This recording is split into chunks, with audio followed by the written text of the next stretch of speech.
안녕하십니까, 강요한입니다. 제가 미스 함무라비 대본 좀 보면서 조언해줄 거 있으면 베테랑이니까 네가 조언 좀 해달라고 보여줬더니 그때 저한테 형 다음에 뭐 할 거야? 그러길래 이번에 너무 착한 판사 얘기했으니까 다음번엔 그 반대의 이야기를 해보면 어떨까? 악을 악으로 처단하는 판사? 뭐 다크나이트 같은 거 딱 한마디 했더니 눈이 번쩍하면서 형 그거 저랑 하시죠. 도원결의 하듯이 씨앗이된 건데 어떤 생각을 공유했던 지점이 있었던 것 같고요. 이러시면 곤란합니다, 장관님. 사실 정선아 캐릭터를 만들어 놓고도 뻔한 여성 빌런 무조건 세고 무시무시하고 막 이거로만 지속되는 게 싫어서 어떤 배우님이 하면은 해맑게 천진하면서도 무시무시한 걸 동시에 할 수 있을까. 근데 어느 날 갑자기 감독이 김민정 씨 어때 그러는데 그 순간 아 그렇구나. 후도 휘날 떠올리는 순간 아 거기서 한 발 더 들어가면은 정선하구나 싶어서 기가 막히다 생각하고는 이제 모셨죠. 머릿속에 막연하게 만화로 있던 이미지를 그거보다도 훨씬 매력적으로 구현해내신 경우죠. 왜 그러십니까? 아니야. 가온이 참 어려운 배역이거든요. 대본 많이 읽어봤어요? 그랬더니 그때 진영 씨가 한테 아니요 그러는 거예요. 그 다음 말이 저는 그런데 어차피 저 안 시켜주실 거잖아요. 저보다 유명한 사람 배우 경력 긴 사람 시켜줄 거야 이런 마음인 것인데 저나 감독 같은 꼰대 앞에서 전혀 기죽지 않고 오히려 뭔가 반항적으로 그 눈빛이 너무 가온인 거죠. 근데 얘기해보니까 사실은 대본하고 신업을 한 100번은 읽은 것 같아요. 제가 생각도 못했던 디테일까지 다 물어보면 다 알고 있고 나름대로의 해석이나 의문을 갖고 있어요. 그 애티튜드에 반한 거죠. 아 이게 가온인 것 같다.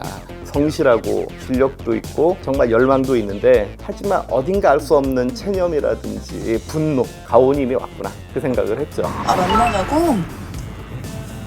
규영 씨는 극 중에 나오는 것 같은 그런 옷차림, 점퍼에다가 바지 차림으로 그렇다 너무 과하지도 않게 이렇게 적당하게 하고 왔는데 말투도 이미 사이코지만 괜찮아 간호사를 너무 매력적으로 봐서 모신 거였는데 완전히 다른 사람이 돼서 왔더라고요 이미.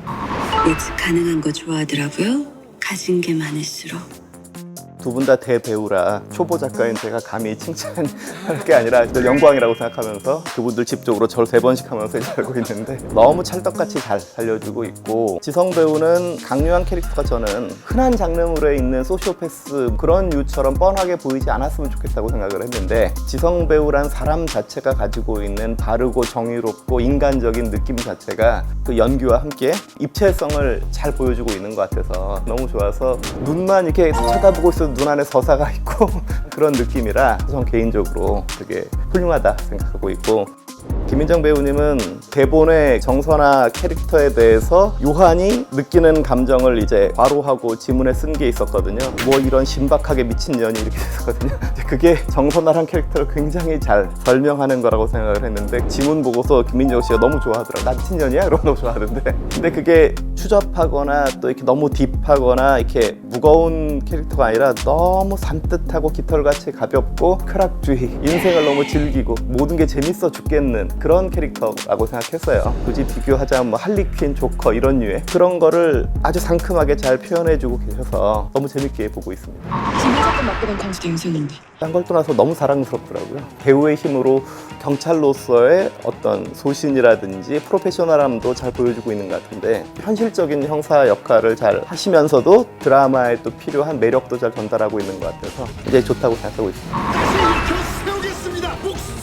미디어에서 진실이라고 말하는 거를 사람들이 다 진실로 받아들이고 또 미디어에 자주 노출되는 사람한테 호감을 갖고 거창하게 말하면 진화 심리학적으로 인간의 본능인데 자주 보게 되고 목소리를 들으면은 인간의 뇌는 그 사람을 신뢰하게 된다는 거거든요. 노출도가 중요하다라는 것인데 그러니까 쉽게 말하면 친근감이 있고 매력이 권력이다라는 말을 오진주가 대사로 말하는데 소셜 미디어나 다양한 미디어를 통해서 대중들한테 자주 노출되는 사람한테 사람들이 신뢰와 애정을 갖게 되는 현상 그런 게 진짜로 실존하거든요. 현실이고 이미 진행형이라고 생각하고 쓴 거죠. 죄송합니다.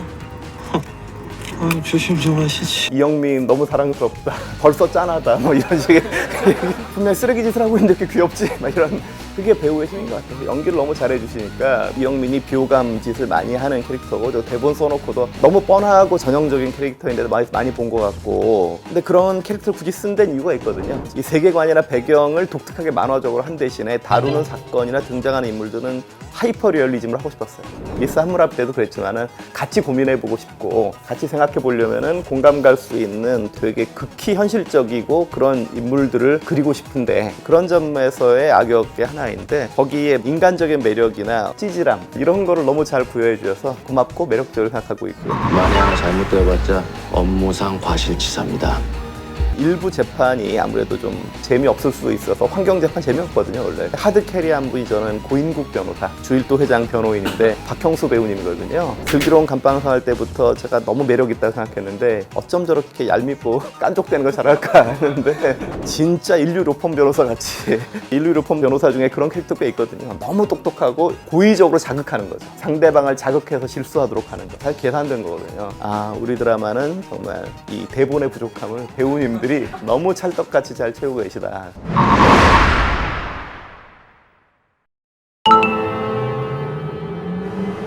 캐릭터에 대한 컨셉이 딱 떠올라서 다크나이트를 좋아해서 그런 건데 거기서 출발을 한 거 3년 전의 일인데 생각만 하고는 쓰진 않고 이제 일하느라 바쁘고 노느라 바쁘고 이러고서 있었는데 살을 붙이면서 이제 구체적으로 써야 되겠다 할 때쯤 이제 세계관은 훨씬 후에 나온 거죠. 다만 이제 코로나가 터지니까 대한민국 문제가 아니라 전 세계가 디스토피아가 되어가는 거예요. 막 어떤 외부적인 계기가 하나가 있는데 그걸 잘 대처해내지 못하면은 의외로 한순간에 바뀌는구나. 그렇다면 이런 재판이라고 생기지 말란 법이 없구나. 이게 세팅값만 어떤 연쇄고리 하나만 달라지는 바람에 부정적인 방향으로 바뀌어 있는 가상실험, 그런 머릿속의 사고 실험이라고 하는데 그런 걸 해보자 한 것이 이 프로젝트의 핵심인 거죠. 세계관은 거들 뿐 결국은 사람들과 우리 어떤 현실적인 사회에 대한 고민, 그리고 거기 나온 캐릭터들 간의 어떤 서사, 이것을 중심에 둔 이야기입니다.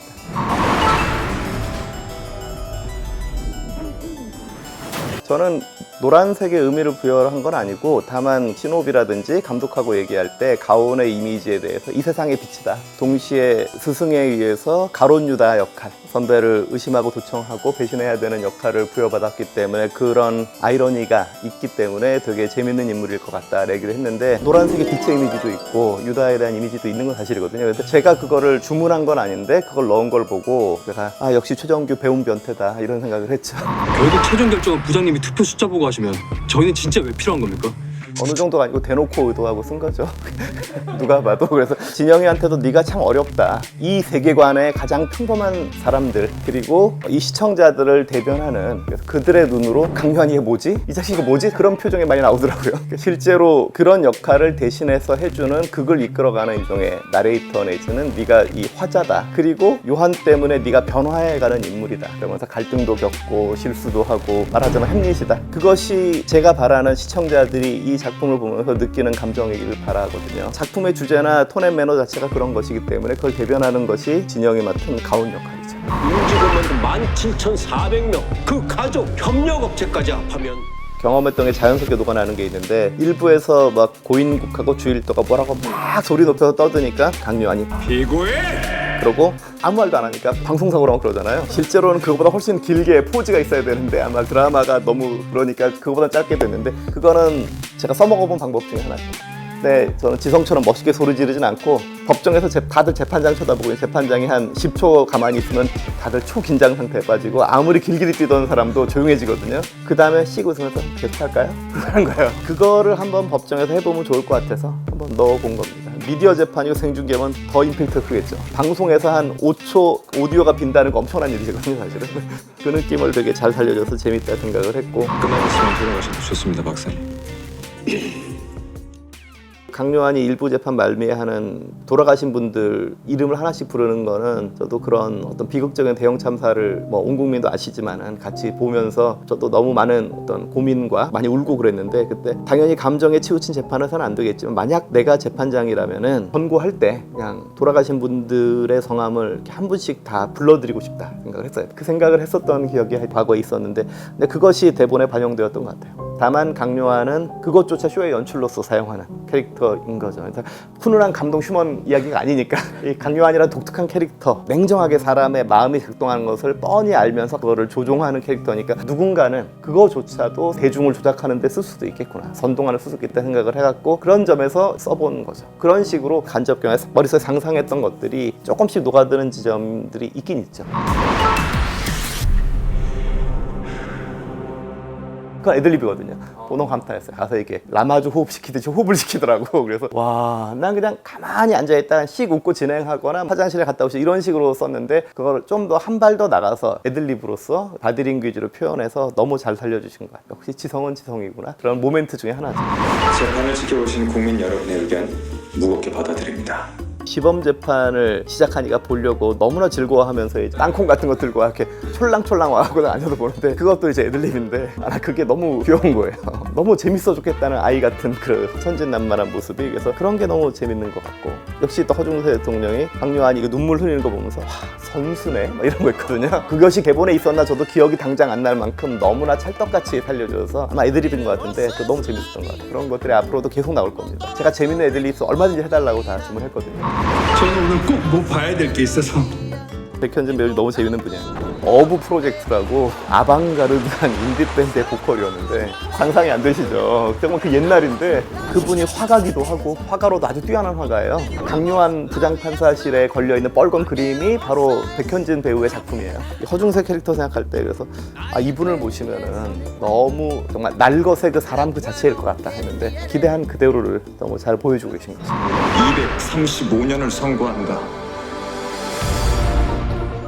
제가 거기서 보통은 징역 235년 의 임팩트가 있는데 차마 그걸 못하겠는 게 저도 법 했던 사람이니까 업무상 과실치사가 금고라는 걸 너무 잘 알기 때문에 이게 손이 안 나오는 거죠. 이 세계관이 물론 지금과 법이 똑같지는 않은 평행우주지만은 기본적으로는 다 현실하고 비슷한데 몇 가지 특징점은 달랐으면 바라는데 업무상 과실치사 원래 금고 5년 이하거든요. 그건 그대로 간 거죠. 다만 미국식의 합산주의라고 해서 피해자가 여럿 있을 때는 그 피해자 여럿에 대한 형벌을 정하는 데도 합산해버리거든요. 그렇게 하니까 몇백 년이 나오는 거고 우리나라, 일본, 프랑스, 독일 등 대부분의 이런 대륙법계 우리가 아는 많은 그 유럽 국가들이 다 가중주의라고 해서 가장 중한 죄의 정한형의 2분의 1까지 가중하게 돼 있어요. 그러니까 다 합산하는 게 아니기 때문에 미국보다 훨씬 범위가 더 적죠. 이 극중의 세계관에서는 강요한과 차경이 재단이 추진한 시범재판을 만들 때 패키지로 추진한 법 중에 이런 여러 가지 특이한 법들이 있는 거죠. 엄벌주의에 관련된 세게 처벌할 수 있는 법들을 패키지로 일괄해서 우르르 통과시켰다. 이런 재판이 현재 없는데 만약 이거를 근미래적인 세계관에서 한다면은 이거를 상급심에서 고등법원, 대법원에서 심사해서 파기하는 건 어려울 거예요. 주권자는 국민인데 전 국민이 참여한 걸 갖다가 어떤 권위로 뒤집을 수 있을까? 그래서 이거는 단심제, 한 번에 원샷으로 끝내는 재판일 수밖에 없겠다 저는 생각을 했어요. 이걸 해놓고 감히 뒤집을 판사는 없을 거예요. 전 국민에 도전하지 않고서는 전 국민이 참여하는 순간 피고인한테는 항소할 기회가 박탈되는 거예요. 그런 점에서 알고 보면 되게 무시무시한 재판인 거죠. 권고되면 바로 집행되는 거예요. 국민의 뜻은 바로 집행되는 거죠.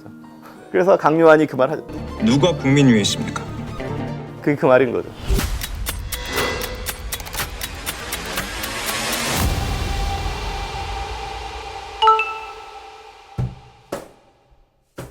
물론 그렇게 당연히 상상할 수 있을 텐데 저의 개인사가 영향을 미쳤다기보다 사실은 이런 세상의 변화를 보면서 했었던 상상이나 고민들이 오히려 반영이 된 거고요. 근데 이런 건 있죠. 이제 그때는 공무원이었고 지금은 아니니까 눈치를 덜 보게 돼서 표현 수위가 아마 현직에 있었으면 표현하기가 쉽지 않았을 텐데 지금도 자유롭게 표현할 수 있게 됐다는 거는 큰 차이가 있겠죠. 저는 지금의 저에 너무 만족하기 때문에 전 절 너무 사랑하고 그래서 굳이 이런 험악한 세계관에 가고 싶지가 않네요. 저는 이 안전한 지금이 좋습니다.